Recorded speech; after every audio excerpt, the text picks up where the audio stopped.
A principios de los años 2000, una batalla se desataba entre las más grandes empresas desarrolladoras de consolas que a día de hoy conocemos. Microsoft entrando recién al mercado de los videojuegos con su primera Xbox, Sony por su parte con la PlayStation 2 y Nintendo con la GameCube. Se podría decir que en ese entonces Nintendo era la compañía de videojuegos que más experiencia tenía dentro del mercado, pues ellos tenían una trayectoria de cerca de 20 años trabajando en esta industria. Además, ellos habían cosechado increíbles éxitos tales como los Marios, Zeldas, Metroids, Kirby's, etc. Por la historia que tenía la compañía, fácilmente cualquiera hubiera pensado que la guerra de consolas en ese entonces estaba ganada por Nintendo con su GameCube. No obstante, la PlayStation 2 en ese momento tenía la delantera, pues esta tenía la extrema popularidad adquirida previamente por la consola anterior. En adición a esto, Microsoft era el nuevo en el mercado de las consolas y mucha gente también estaba pensando en darle una oportunidad a este nuevo sistema. Nintendo en ese entonces estaba viendo un número en sus ventas que no paraba de disminuir con cada nueva consola de sobremesa que lanzaba. Por ende, la compañía se encontraba en un momento que, si bien no era un fracaso, no era lo que se esperaba para la GameCube. El día 14 de septiembre del mismo año, la Nintendo GameCube fue lanzada a la venta y, al mismo tiempo, los desarrolladores de videojuegos comenzaron a generar ideas para la siguiente consola de Nintendo. Las primeras ideas de la Wii eran puestas sobre la mesa. Nintendo ya estaba comenzando a preparar sus planes para su nuevo lanzamiento a pesar de que la GameCube recién acababa de salir. La empresa en ese momento se veía en una situación en la cual necesitaba retomar el manto que solían tener cuando ellos eran los únicos dedicados a la creación de sistemas para jugar a videojuegos. Las nuevas consolas de ese momento se centraban en el poder, cosa que difería con la manera de pensar de, en aquel entonces, el director ejecutivo de Nintendo, Satoru Iwata. Iwata compartía la idea de que los videojuegos deben de ser experiencias divertidas generadas por la manera de jugar a los videojuegos en sí, a través de maneras diferentes y divertidas de manipular a tu personaje dentro del título. Esta manera de ver las cosas era compartida por Shigeru Miyamoto, quien era y es uno de los desarrolladores de videojuegos más importantes de la industria. Títulos tales como Mario Bros. Y La Leyenda de Zelda fueron traídos a la vida gracias a este hombre. Así pues, la empresa tenía una visión concreta de lo que querían crear con esta nueva consola. Una revolución en la manera en que jugamos a videojuegos. En el año 2005 se presentó finalmente el primer prototipo de la Wii, que en ese entonces la llamaron como Revolution, destacando que la consola Revolution era la más pequeña que ellos habían manufacturado hasta el momento. En esa misma presentación, Satoru Iwata destacaba la increíble capacidad que tenía la consola para poder reproducir cualquier videojuego de Nintendo que haya salido para cualquiera de sus antiguas consolas, desde la Super Nintendo hasta lo más reciente hasta la fecha, la Nintendo GameCube. Sin embargo, no se dio mucha más información acerca de esta nueva Revolution. Los controles, el precio y la fecha de salida eran desconocidos por el momento. No obstante, esto no detuvo la emoción de los fanáticos por saber cómo sería el nuevo sistema. Tantas promesas dadas en dicha conferencia incrementaron el hype y la especulación de los compradores. 2006 llegó y finalmente se presentó la consola Revolution, la cual fue renombrada a como ahora todos la conocemos, como la Wii. Era una consola más que revolucionaria, rara. En esa misma presentación se conoció por primera vez los nuevos controles que iban a venir con la Wii. Con la llegada de la nueva consola, Nintendo desarrolló sus propios controles, que usaban una tecnología que les permitía al sensor percibir una posición en un entorno en 3 dimensiones.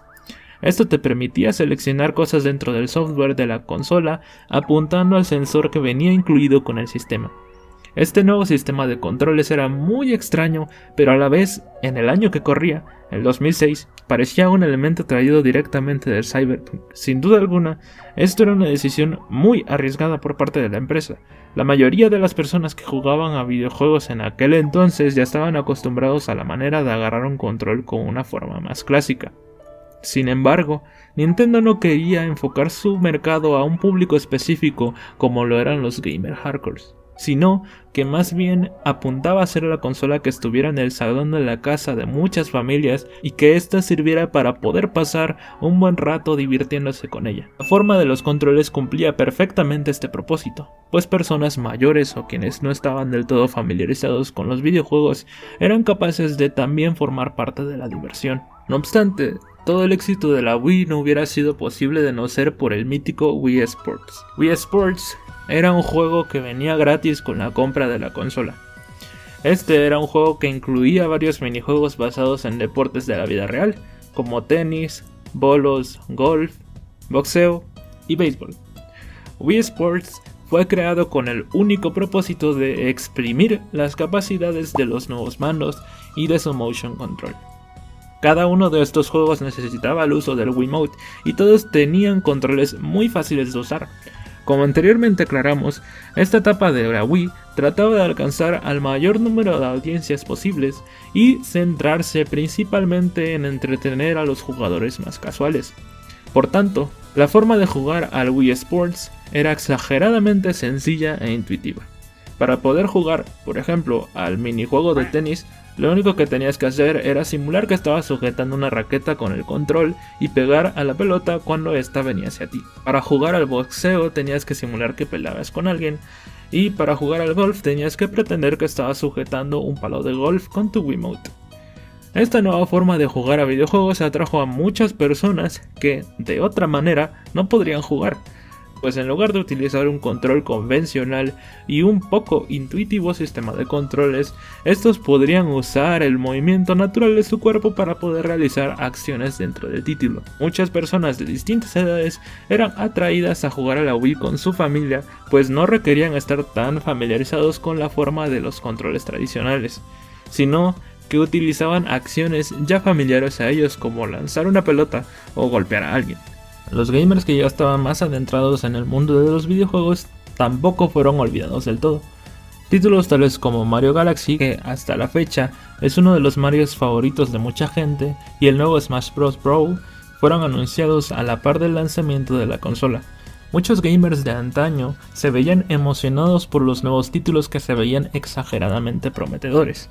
La consola fue amada por los casuales que solo querían tener un momento de diversión con su familia y por los más fanáticos de títulos como Mario Galaxy, Zelda, Donkey Kong. Los juegos que aprovechaban la nueva tecnología ofrecida por este sistema prácticamente carrearon a la Wii y poco a poco esta se convertía en la consola más vendida de la generación en la que se encontraba. Durante los primeros años de la consola, a esta le fue de maravilla. Absolutamente todo el mundo interesado en videojuegos y aquellos que no tanto querían una de estas en su salón.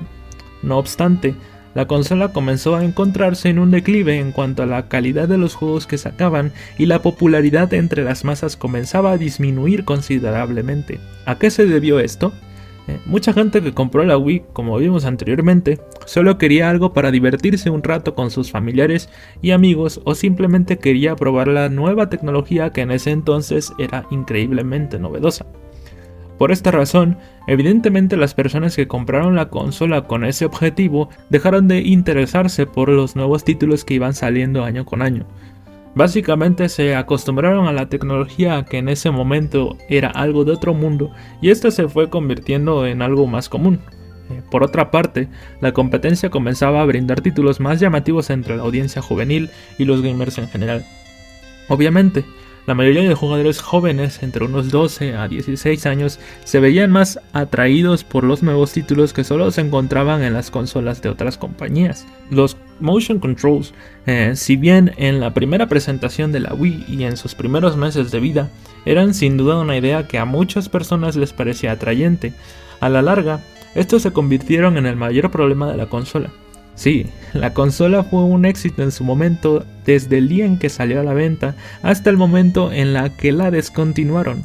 Logró juntar poco más de 101 millones de unidades vendidas. Sin embargo, durante la época del 2010, la Wii comenzó a cosechar una imagen poco favorable para la consola. Como bien sabemos, la consola fue pensada para innovar maneras de jugar y dejaron de lado el apartado del hardware en cuanto a potencia gráfica. Los juegos hechos por third parties a partir del año 2008 o 2009 comenzaron a ser un poco demandantes en cuanto a los gráficos que estos tenían.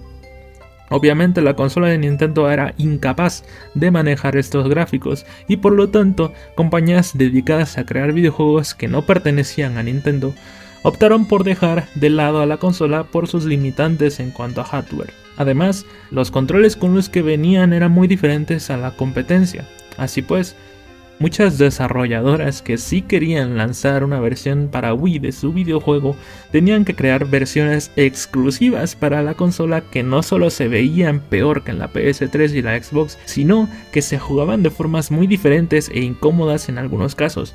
Los controles eran tan diferentes que si te pones a ver el multiplayer de COD 4 para la Wii te darás cuenta de que es bastante raro e incómodo, a pesar de que algunos accesorios fueron lanzados para que jugar a este tipo de títulos fuera un poco más ameno. La ausencia de la capacidad para elegir si jugar o no con los motion controls era lo que se requería para esta consola. Algunos títulos únicamente estaban pensados para jugarse con las capacidades del detector del movimiento, cosa que a mucha gente le desagradaba. Una buena opción hubiera sido darle a los usuarios la capacidad de elegir si jugar con el motion control o con un mando más tradicional. Aunado a esto, el online de la consola era lamentable. Si bien este no era un problema tan grande en absolutamente todos los juegos de la consola, en algunos era casi imposible jugar un rato sin que el juego se laguease horrible. Super Smash era uno de los títulos en los cuales más se sentía el lamentable online de la consola. Aquellos jugadores casuales que fueron cautivados por los juegos que la Wii ofrecía se fueron a un nuevo sector de los videojuegos que apenas emergía, los juegos móviles. Los juegos de celular que salían por las épocas de 2010 al 2012 no solo cumplían con la demanda de aquellas personas que querían algo para divertirse solo un rato, sino que era una opción más barata que comprarse una consola solo para usarla por breves periodos de tiempo.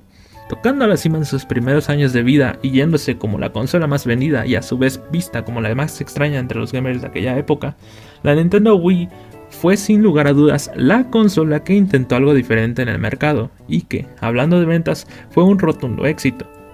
La visión que tenía Satoru Iwata en compañía con el resto de desarrolladores que ayudaron a la concreción de la Wii fue plasmada en la historia de la compañía de una fascinante manera. La intención era inventar y revolucionar, como el primer nombre que se le dio al proyecto proponía. Este propósito fue logrado, a pesar de las muchas fallas que se presentaron en un futuro. Títulos como Mario Galaxy, Mario Kart Wii, Smash Bros. Pro, Xenoblade se quedaron para siempre en las memorias de aquellas personas que tuvieron una Nintendo Wii. Las horas de diversión que ofrecían estos juegos eran incuestionables. Las bandas sonoras y la dirección de arte que tenían los títulos más exitosos de la Wii eran tan excepcionales que fueron juegos que quedaron marcados en la historia no solo de la consola como tal, sino que en toda la historia de la industria de los videojuegos en general. La Wii tuvo muchas fallas, pero no se le puede negar que cumplió con el objetivo con el que fue concebida en un primer momento. El nombre de la Wii fue puesto pues este sonaba como la palabra Wii en inglés. Juntar a todas las personas para poder pasar un rato agradable era la propia esencia de la consola. En contraparte con las otras consolas ofrecidas por Sony y Microsoft, la Wii no solo se limitaba en aquel jugador experimentado que quería jugar a horas y horas a un mismo título, sino que más bien buscaba que el mayor número de personas pudiese pasar un gran momento en compañía de amigos y familiares. Esta consola no solo fue creada para ser un superventas, tenía una visión por detrás. Estaba hecha con una dedicación inmensa, cosa que mucha gente no pudo apreciar por allá de los años 2010 a 2013. Esto fue todo por el video de hoy. Esto tiene una muy fuerte influencia sobre este otro que les muestro en pantalla. Si les apetece conocer un poco más acerca de la historia de la Wii, este video es sin duda excepcional. Muchas gracias por ver y nos vemos la próxima.